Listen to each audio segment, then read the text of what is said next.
Jessica. Today we are going to be starting just a kind of realistic what we read in a week, except we're both not really feeling our TBR. But we are reading. We're going to accomplish reading, but we're not going to accomplish our TBR, so... I'm trying to accomplish reading. I'm finally getting out of a slump. Sometimes I feel like I only get in book slumps when I don't feel like I have time to read. So it's like I feel like I have to learn to read again. I just finished Wrath of the Triple Goddess by Riordan. I wasn't planning on reading this whole second Percy Jackson series, especially right now. But I saw a bunch of people post that this book, the second book in the series specifically, takes place on Halloween. So I thought I had to fit that in. I would give it like a solid 4 stars. It's Rick Riordan. It's Percy Jackson. It's just nostalgic, good vibes. Like, don't expect your life to be changed unless you're like, you already have a nostalgic connection to the original series. I just finished Just Don't Fall, which is on Kindle Unlimited, and book 1 of 7 in the Sweater Weather series. And I started this a while ago because the reason I started this was because Courtney Walsh, who is like one of my all-time favorite authors, wrote a book in this series, which is the 3rd one, I believe. And so I was going to just read that one, but then I was like, why not read them all? You know, they're on Kindle Unlimited, so I'm just gonna chip away at those. But I finished the first one. It was really cute. It was really good. Mindless, easy read, but fun. I had a good time. So, finished that just a few hours ago. Okay, now I'm currently reading House of Shadows by Darcy Coates. I've seen a lot of Darcy Coates books floating around lately, and so I went to the library and genuinely I picked the least ugly cover. That's how I figured this out. I was like, this looks the most vibey, the least cringy, and it's a duology, which I thought was interesting for a mystery.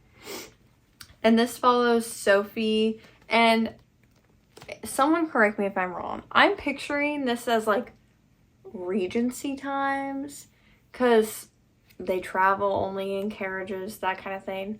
So someone tell me like the exact time period if you know, or if they mention it and I just missed it. But I didn't know that going in, and it's definitely adding to the gothic vibes. Yeah, I didn't know any of her books weren't contemporary, I guess. I just thought I didn't know either. So now I'm like, are they all historic? I don't know. But this follows Sophie, and she essentially gets married off to this man to save her family from bankruptcy. And she gets married to him 15 days after she met him, and immediately after their wedding, the first night at his manor, which is super secluded and obviously adds to the vibes that you can only access it by carriage. It's 20 miles to the nearest town, which takes hours on a carriage. So she feels very secluded, very alone already. His family lives with him, and they're all like super weird. And then she goes to sleep and hears a piano playing, and everyone is like, no one plays piano, you must just be really tired. Where I'm at, she's like about to say something to her husband, like 80 pages in, about she was like hearing something. So already everything's moving really fast. She's not like keeping everything to herself. Things are happening. The first night she lives in this mansion, and so I'm here for it. I'm 87 pages in. I'm really liking it. It's definitely better than I was expecting, because honestly I've grown kind of tired of contemporary thrillers. I feel like they're all kind of the same, but when you're secluded it makes it seem more life-threatening. Yeah. Okay, here's what I'm currently reading. These are 4 books that I put on my October TBR from our TBR jar. And so I think what I'm going to do is read a chapter of each one and see which one interests me the most. So we have E. Schwab, City of Ghosts, A Night Circus by Erin Morgenstern, Anatomy, a Love Story by Dana Schwartz, and The Familiar by Leigh Bardugo, which I've had an embarrassing amount of time, like literally since the day it came out. So I don't know why I feel like The Night Circus is gonna win. Because I feel like we'll it's a see. happy medium of fantasy and, like, easy to understand. Just because I picture it as Carvel. Well, you just know that Carvel has my That heart, too. so this is probably going to Also, be it's Carvel paperback. vibes. Yeah. And let me just say, I got this at the used bookstore for $7, and it is perfect. Like, it is in perfect condition. So, whoever had this, I'm like, did they even read it? Yeah. I don't know. But we'll see. We'll see what happens. So, here we go.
Okay.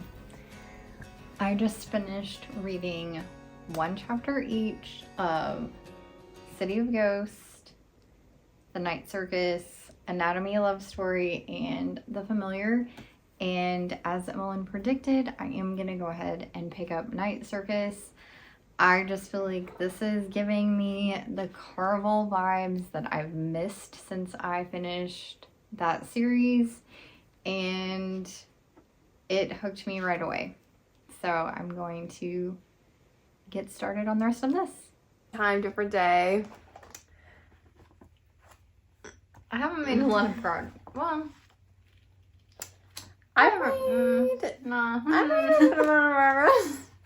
I read about 80 pages since Today? we spoke last. Oh wow. You are doing better than I. I know. But I read this morning when you... Yeah, I've been driving all day. Anyways, we still have thoughts. Mhm. One page could change how you see a whole book. It's so true. what you've done still matters. Thank you. So you can go ahead. Okay. I'm on page 52. And we haven't really ventured into the Night Circus yet. We're setting the tone, the stage, if you will, for the Night Circus, I believe. So, just in a very short summary, what's happening is there are two magicians who, for whatever reason, seem to have some kind of rivalry. One of them has a daughter who has what seems to be magical abilities, and he challenges the other one kind of to a duel of sorts, that if he can find someone who can beat his daughter in a challenge, then it seems like he's like, if someone can beat my daughter, you can have my daughter, which is like, Whoa. high stakes, you know? So this other guy goes looking for him a son at an orphanage. And so they're both training them for this challenge that has yet to happen. And that's where I am. So, it's very interesting. Where I am, I can't really say much. It's Also, everything I said is pretty much on the back of the book, so there's no spoilers. Can't really say much. Things are still moving fast. I'm still liking it. Something about it is giving me Jane Eyre vibes, just because, like, The creepy house. yeah, there's a creepy house. She knows that, like, he's not being fully honest with her, etc. I have about 90 pages left. Well, It's very much? short. Only like 258 pages is the exact amount. So I'm going to try to finish it tonight just because I am very interested. I don't want to stop reading when I had to, so I think I'll be able to finish it, but if not, I'll finish it in the morning probably. So, yeah. So happy we're both out of a slump. I wasn't never in one. But you were in a what do I read? I was in slump, an indecisive slump. which can, if you choose the wrong book, can put you in a slump. Girl. I did get this on my Kindle also, because that's how I read at night. Mm-hmm. So maybe I can, I don't know, who am I kidding? I'm really sleepy. Maybe you can wake up and stay in bed.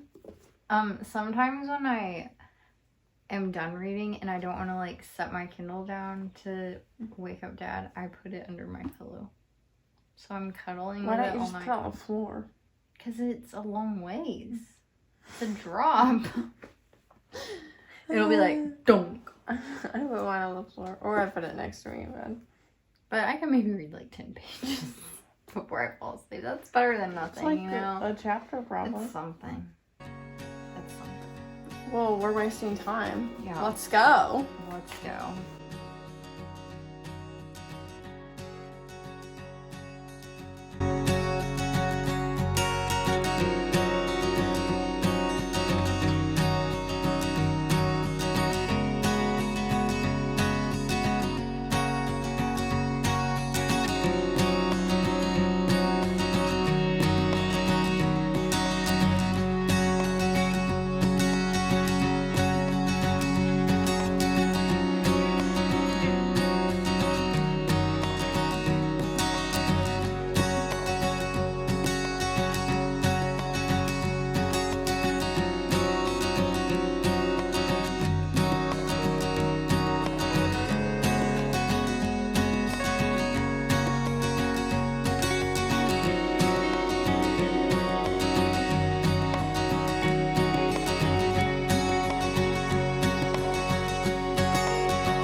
It's been a bit since I said anything, but I recently finished House of Shadows by Darcy Coates, and I did really like this one.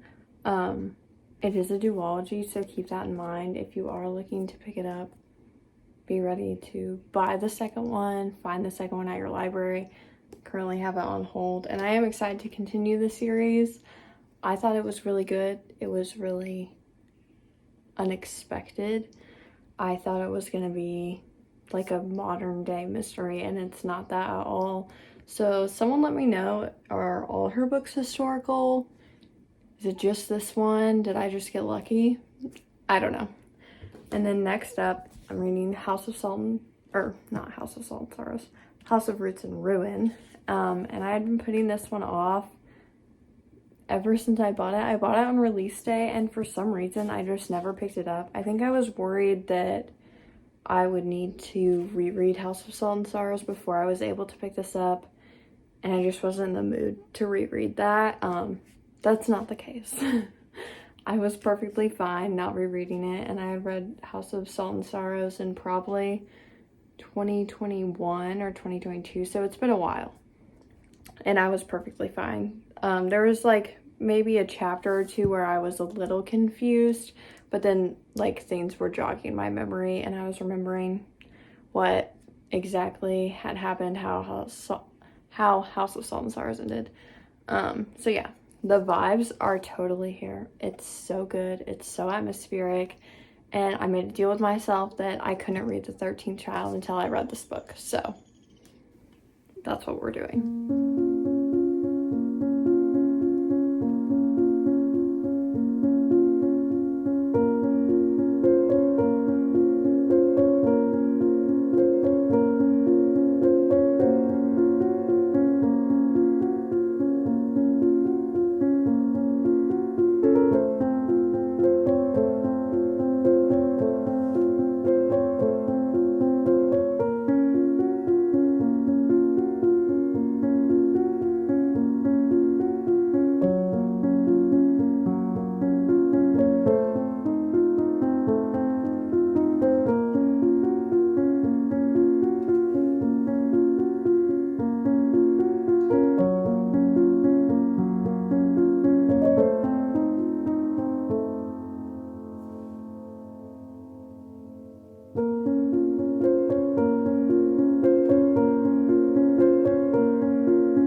Hello. We're back. We are back. We kind of forgot to check in along the way. That's okay. It was because I was so absorbed in my book. It wasn't because you were so absorbed in yours. So you want to tell us about it? Okay. So I finished The Night Circus by Erin Morgenstern. I have mixed feelings about this book. I, on one hand, really loved it, and on another hand, it was painfully slow at times. So this book does a great job of being very atmospheric. It really does appeal to all five senses because it talks a lot about smells of the things at the circus, like the taste of foods, how there's always like caramel scent in the air, and that's like what they identify with the circus being back in town. Things like that. So it is very atmospheric, which is perfect for this time of year. And there is a part of the story, a very small part, that takes place on Halloween. So that was really a surprise because I didn't know it specifically took place on Halloween in one part. But up until about 54%, give or take, wow, you're kind of just waiting for the two characters that are kind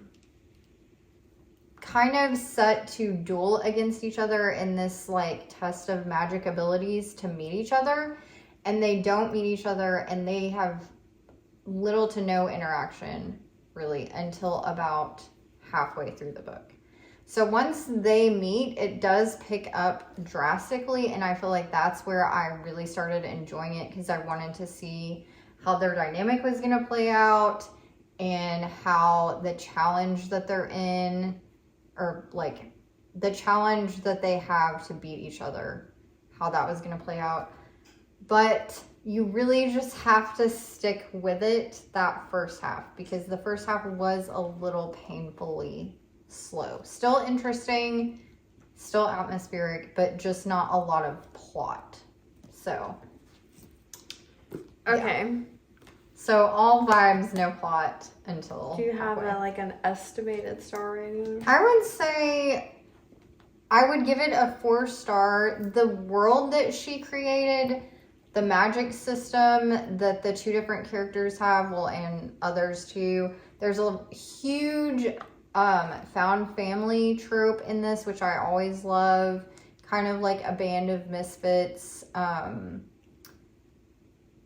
Again, the atmosphere was great, but it was just, if it were more fast-paced, it would probably have been a 5-star just because of how creative this book was, but I feel like the pacing brought it down to a 4-star.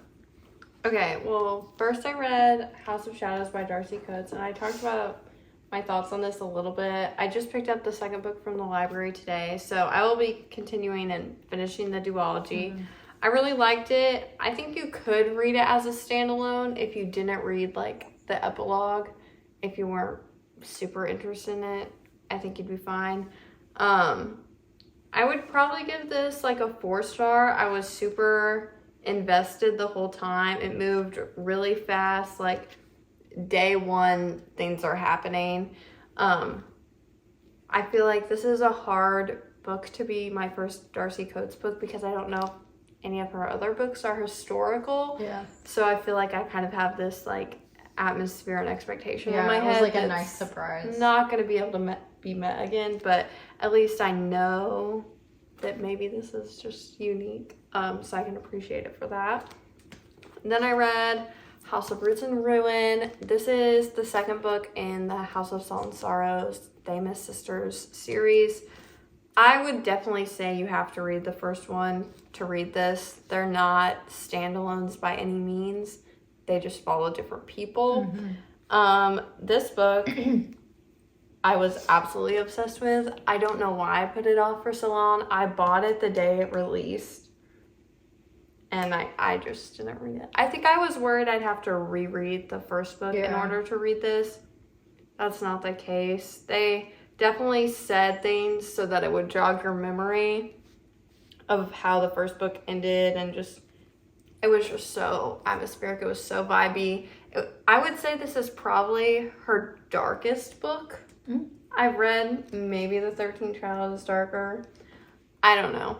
But definitely upper YA, which YA as a whole is just confusing these days because it is young adult.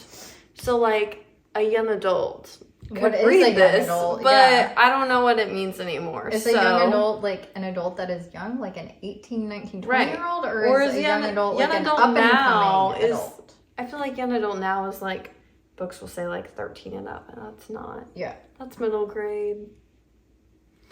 Anyways, so yeah. Her books are very dark, but they're very vibey, very good. I feel like all of her books just feel like Phantom of the Opera vibes. The 13th Child cover gives Phantom of the Opera vibes to me, but anyways, I was obsessed with this book. You should read it. I'm gonna read it. Good. Yeah. And Small Favors, right? Yep, I do want to read Small Favors. And I want you to read 13th Child. And I'm gonna give this 5 stars because you were pretty like engrossed in that. I read the last 360 pages in one sitting, essentially. Yeah. So I mean, like my eyes hurt so bad. My eyes were bloodshot. She was like reading this, loving it, and then at the same time, like kind of cheering I was like, me get off your phone! Like, it's so hard. Like, this is not a bingeable book. Well, I feel like you came off of 2 books that you binged, kind of. You didn't really binge The 13th Child, but like, as far as like when you read it, you binged it. Yeah, you didn't have time to just sit and read it. When I read it, I couldn't put it down. And then after that, you read a romance, so you binged that. So I feel like it wasn't expectations, but maybe just mood too. Yeah. It is very beautiful. Overall, a good mood reading experience. I did have this on my TBR. Me too. So I forgot I put this on my TBR. We picked this as a book set in Halloween because we couldn't find one. I don't remember what I picked this for. And this actually it might have been one of my ones I picked that didn't have a prompt. Yeah. I can't remember, but still, that's something. And, it is something. It does count. 4 stars and up for the video. Yeah. Not bad. Not bad at all. Still recommend all of these. So yeah. Let us know what you read this month so far, what your favorite was. If you have any suggestions, I really like house books. If you could give me some more. Okay. Bye. Bye.